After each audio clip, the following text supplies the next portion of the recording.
ये मैं आप लोगों से पूछना चाहती हूँ। आप दोनों वर्किंग भी हैं और घर भी संभालती रही हैं, आप लोगों ने बैलेंस कैसे रखा है जिंदगी, दोनों जिंदगियों? देखिए, हमें यही है कि आपने अपने घर से मोहब्बत करनी है। अब बात है कि यहाँ इंटरफेरेंस सास की भी हो रही है, नंदों की भी हो रही है, सिर्फ मियाँ बीवी का मामला नहीं है। बात है कि एक फैमिली जॉइंट फैमिली है। अब इसमें लड़की का क्या कसूर है जो एक लड़की जॉब भी कर रही है, बाहर से कमा के भी आ रही है। अब जितना वो कमा रही है, अगर उसमें से थोड़ा पैसा रख के आप हल्की सी एक मासी रख लें जो ऊपर का काम कर ले, इन्होंने बताया। जी, जरूरी नहीं कि ज्यादा नौकर रखें आप, थोड़ी से जो अगर वो 50-60 हज़ार कमा रही है तो 5-6 हज़ार की मासी रख लें, बहुत सारा काम हो जाएगा जी। तो आपके ये जो झगड़े हैं थोड़े बहुत खत्म हो गए। आप चाह रहे हैं कि वो कमाए भी और मासी वाला काम भी करे, तो ये तो पॉसिबल नहीं है। एक लड़की के लिए वो कितना कर सकती है, नहीं कर सकती। तो इसमें तो जुल्म सास कर रही है, बेटे से ज़्यादा तो सास इस वक्त नेगेटिव बनी हुई है। उसको जिस तरह अपनी बेटियों के बारे में सोच रही है, अपनी बहू को वो बेटी नहीं मेरा समझ सवाल आपसे ये है कि मेरा सवाल ये है कि बैलेंस कैसे रखें प्रोफेशनल, ये सारी बातें हम पिछले सेगमेंट में कर आ गए। अब मेरा सवाल बैलेंस ऐसे रख सकते हैं ना कि अपना ये है कि बैलेंस इस तरीके से किया जा सकता है कि अगर मियाँ बीवी है तो जैसे जाहिर है कि मियाँ भी काम करके आया है, बीवी भी काम करके आई है, तो अब एक किचन है उसके पास, बच्चे भी हैं, किचन भी है, स्कूल भी है, सब कुछ है।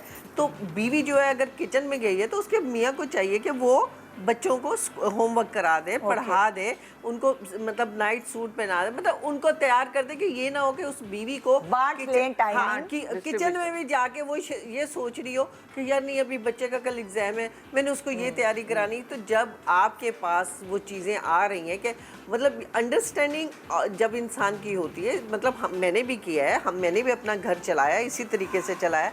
मैं सिंगल, मेरी अब बेटी है, मेरी बेटी भी काम कर रही है ना, तो वो अपना घर भी बड़ा तरीके से चला रही है।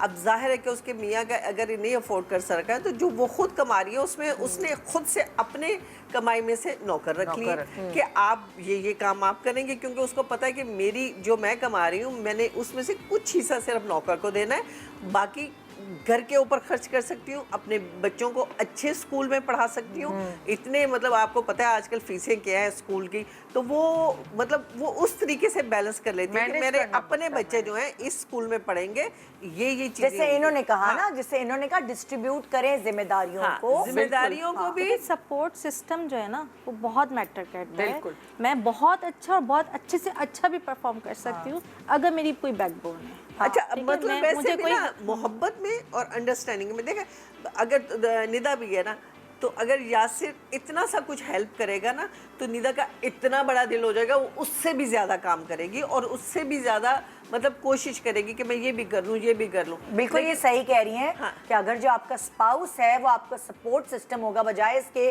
कि आपको ताने दे कि तुम तो घर देखती नहीं हो, तुमने तो नौकरों पे छोड़ा हुआ है, बजाय इसमें भाई अगर वो नहीं देख पा रही है आप देख लो। अगर सर्वेंट्स घर पर हैं तो आप जिम्मेदारी उठा लें, दोनों मिलकर कर रहे हैं अगर, सो यकीन माने थोड़ा सा अगर हस्बैंड एक कदम आगे बढ़ता है तो बीवी उसके चार कदम आगे बढ़ती है। एम्पैथी की बात है, एहसास की बात है। मैं सारी सासों से ये कहती हूँ जब बहू ढूंढने निकले ना, खूबसूरती ये सारी चीज़ें पीछे रखें, ये देखें कि उस लड़की में एहसास है। अगर उस लड़की में एहसास होगा ना, घर आप बीमार हैं, आपका घर में कोई मसला है, वो एहसास करके काम करेगी, दिल से करेगी और देखिए मेरी अपना घर समझेगी। और अगर आपको लगेगा कि घर में यानी आपके बेटे की खर्चे तनख्वाह की वजह से घर नहीं चल रहा, फिर भी वो एहसास करेगी, वो कोई ऑनलाइन शुरू कर देगी काम, वो कुछ ना कुछ करेगी क्योंकि उसे एहसास है।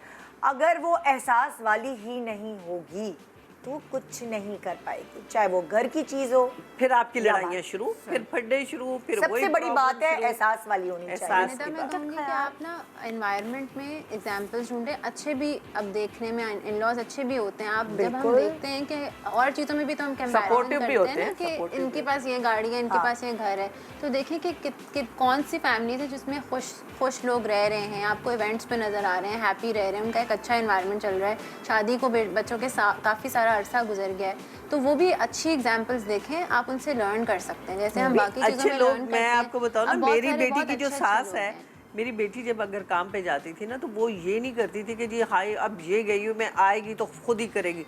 नहीं वो मतलब उसके बाद जो टाइम होता था उसके बच्चों को पढ़ा देना, होमवर्क करा देना सारा। और यकीन करें कि कभी भी जिंदगी में उसने अपने मियाँ को ना, उसकी माँ उसके मियाँ को, तुम्हारी बीवी जो है घर भी देखती है, बच्चे भी देखती है सब, तुम कैसे, तुम काम करके आते हो तो जाके बिस्तर तोड़ते हो और तुम्हारी बीवी आए तो आके सीधा किचन में जाइए, कौन सा तरीका है? आप भी उठे, आप भी आपको सपोर्ट मिलती है तो आप और आगे बढ़ सकते हो। इसको कहते हैं एहसास के साथ ख्याल। बिल्कुल, ख्याल रखना भी उतना ही जरूरी है। जिस अच्छा, घर मैं में मोहब्बत है ना, नेक्स्ट उसमें चल रही हूँ, देखते हैं कि अगली जो सास हैं वो क्या सोचे बैठी हुई है बहू के लिए। जी टीम। अस्सलाम वालेकुम। वालेकुम सलाम। क्या आपको बहू की तलाश है? जी हाँ, बिल्कुल।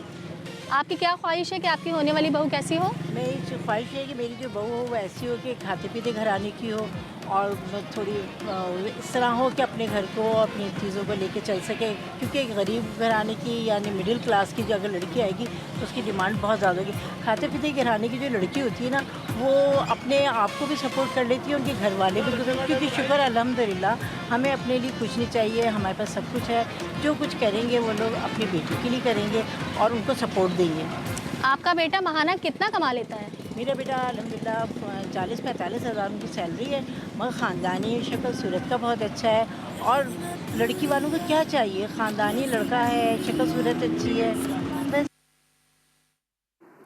खाते पीते खानदान की चाहिए, इनके ख्यालात ही कुछ और है भाई। खाते पीते खानदान की चाहिए भाई, अमीर लड़की और चाहिए। लड़का 40-45 कमा रहा है फिर वही तो, फिर क्या होगा? अच्छा भारत, ख्वाहिश करने की तो हर किसी को हक है भाई, कोई ना, हजारों ख्वाहिशें ऐसी कि हर ख्वाहिश पे दम निकले। सो देखते हैं भाई, दम निकल ही जाए तो अच्छा है। हाँ, ऐसी बहुत सारी सासें जिनको ये ख्वाहिश है कि मैं अच्छे बड़े घर की बहू लाऊंगी, तो देख लीजिएगी जो ये ख्वाहिश है वो कभी कभार क्या रूप इख्तियार कर लेती है। पर्दे के पीछे कौन है जी? बिस्मा, अस्सलाम वालेकुम। बिस्मा जी, बिस्मा जी। बोल रही हूँ। अस्सलाम वालेकुम। जी जी, वालेकुम जी अस्सलाम। निदा, बस सेम मेरी भी यही कहानी है कि मैं भी अपने बेटे के लिए चाहती थी कि खाते पीते घराने की बहू लाऊं, और बहुत ढूंढी मैंने, बहुत सारी लड़कियां रिजेक्ट करी।